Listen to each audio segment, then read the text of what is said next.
ISASSA isebenzisana nePostbank ukuguqukela emakhadini amnyama ukuhola kusukwa kwasagolide.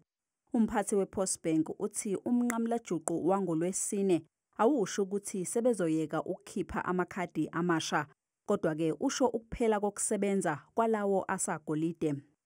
Your bank account does not change, which means, therefore, that your money still goes into your account. No one can take away your money, your grant. Your grant will go into your bank account.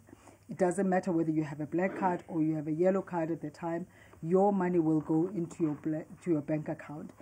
Labo abazobe bengakawatholi amakhadi amasha bayanxuswa ukuthi baqhubeke befake izicelo zokwathola noma usudlulile umnqamlajuqu okunguLwesine.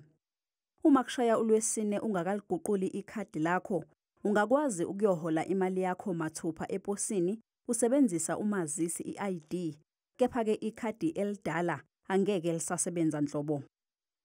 All that you need to come and access your grant over the counter is your ID document.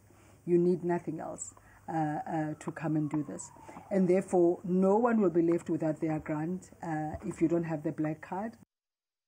Isikhulu sakwa-SASSA sithi sijube ithimba elizobheka ukuthi ingabe iPostbank ilisingatha ngendlela efanele yini lolu hlelo. Siqinisekisile ukuthi akekho ongeke ayithole imali yakhe uma sekuguqukelwe kule ndlela entsha yokhola.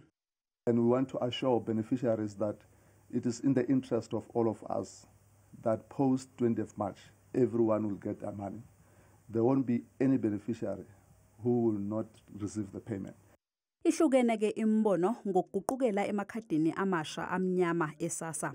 Njalo kancane kancane kuthintwa amakhadi kukwenza waye kuba njalo vele. Lento liyasihlukumeza.